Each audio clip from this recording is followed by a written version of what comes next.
Good morning, gang. Give you all a minute. Come on in. Hopefully you'll join me, and thank you for doing it. All right. Talk about last night against Cincinnati.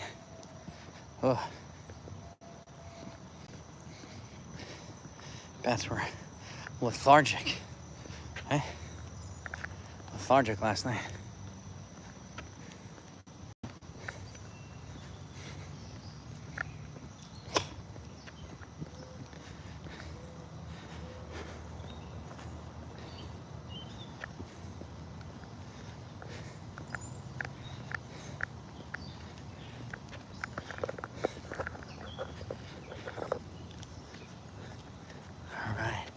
Good morning, good morning, good morning.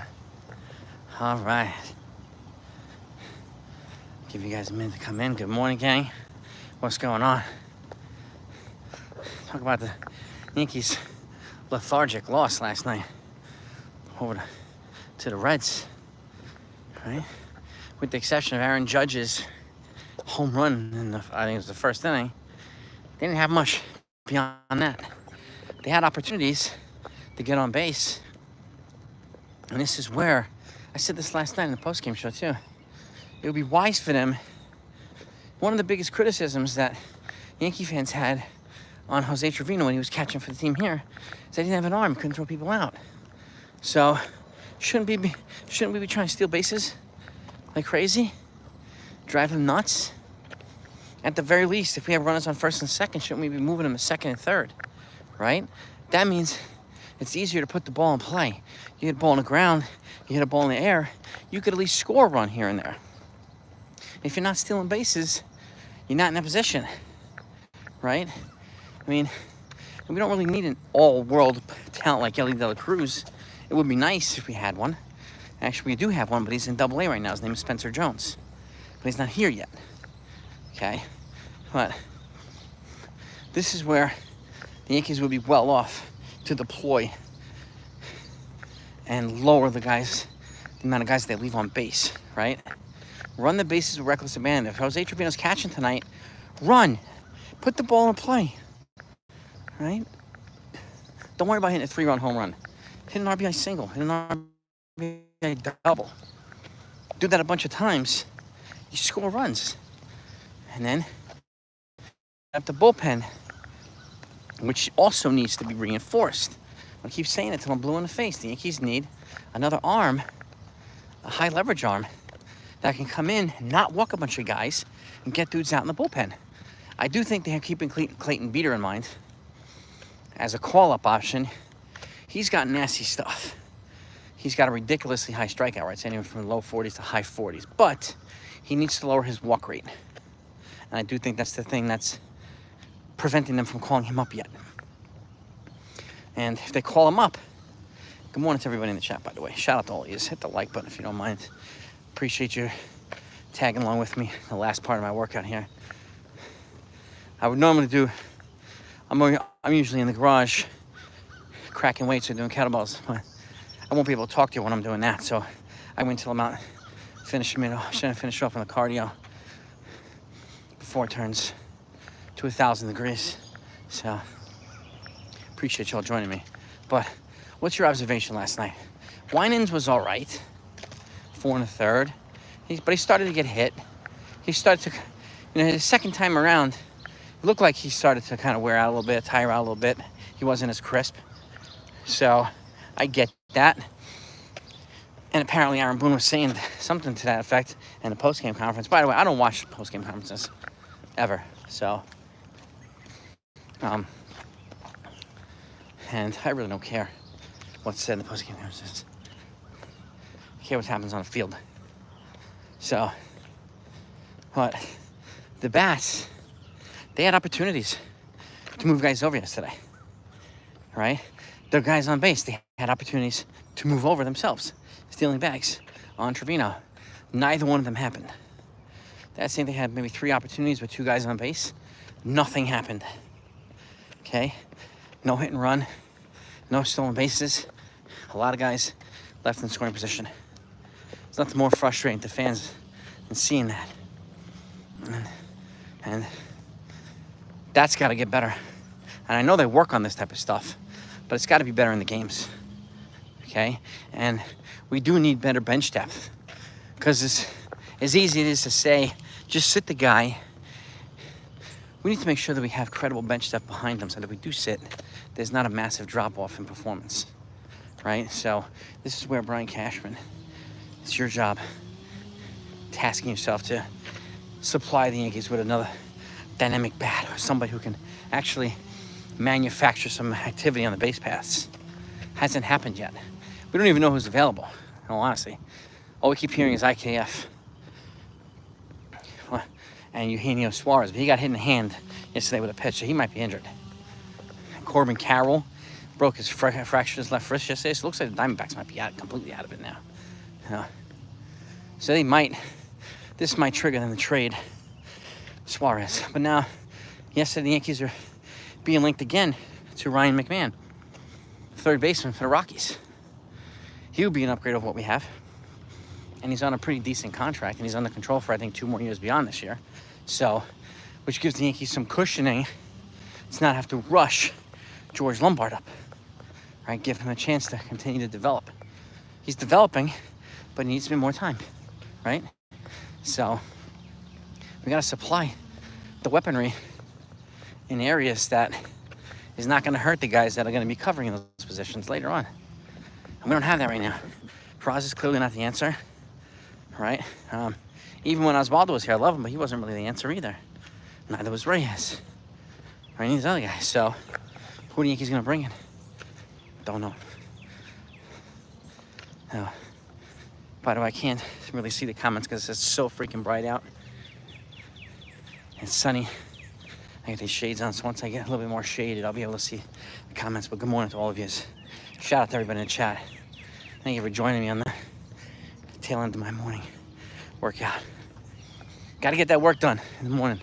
Starts the day off right. You ain't working, you ain't getting better. So, and got to keep doing it, man. Got to keep doing it, baby.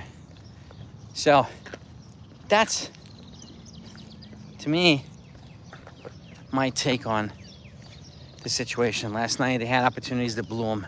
They got to stop blowing opportunities, man. They really do. But in the meantime, we need a playmaker who can play either infield positions or infield and outfield, whatever. We need a playmaker. Someone who can also fill the top part of the lineup, too. Set the table on occasion, right? Give Aaron Judge some guys to drive in so he's not having to rely on solo home runs. Maybe he puts a little pressure on himself to try to hit home runs because the guys in front of him aren't getting on base. It doesn't matter who it is. Jason Dominguez not getting on base to lead off. Rice, not really. Rice hitting a home run on occasion. Austin Wells, not really.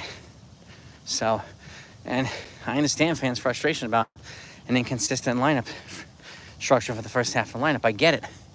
But we don't have the depth pieces right now to keep it consistent because he also has to rest guys somewhat regularly. Rest days are important if you're an athlete. You play 162 games. They have to happen to stay healthy. And now's the time to do it, especially in the summer. When we're approaching the dog days, it's going to get super hot, right?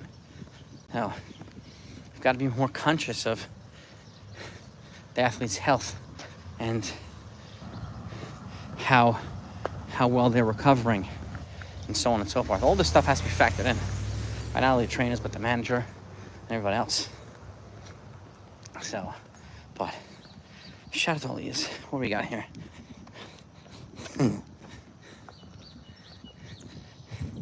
Honey, what's up, Johnny? Okay? What's good? Clemens is here. There he is. Clemens is in the building. What's up, brother? Good morning. You working overnight, Clemens? You working late? Or you up early?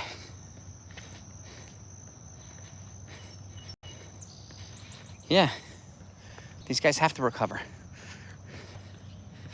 Hey, well, Coach Carl, how are you? Good morning. That's right. You know how to deal. I mean, us coaches can't expect our athletes to go out and put in the work if we're not doing it ourselves. So that's why I do it every morning. I do about a half hour strength training, functional stuff, and then I come out here and do my cardio afterward. So, one. And gotta keep doing it. Gotta stay fit. Gotta be able to chase the athletes around and all that stuff. So I gotta be able to chase the kids around.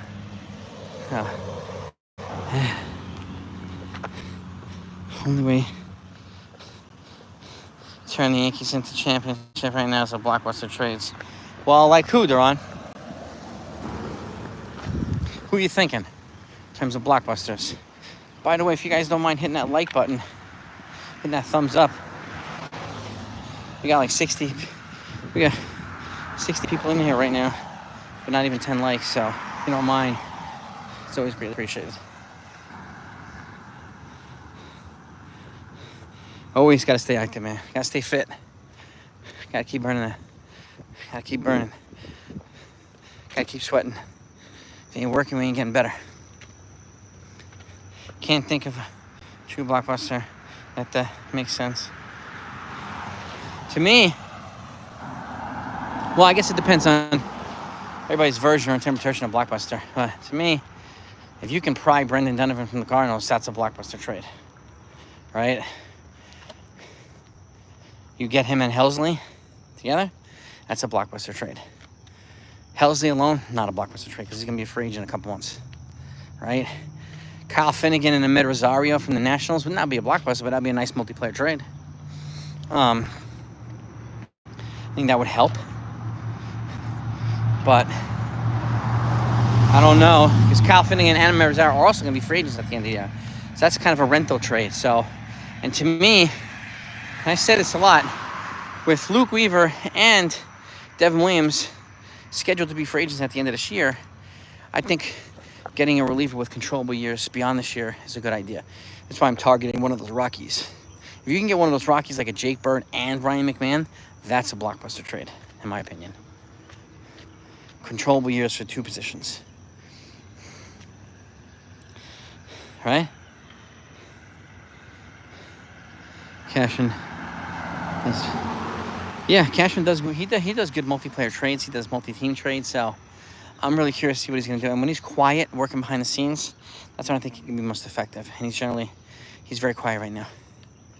The beat writers and the fans are the ones doing all the chattering. So that's, to me, is when he can be the most dangerous. Well, the problem with the cost, too, is it's a seller's market, and it will be, so there's going to be more buyers than sellers. So any acquisition price at this point is going to come at a high cost.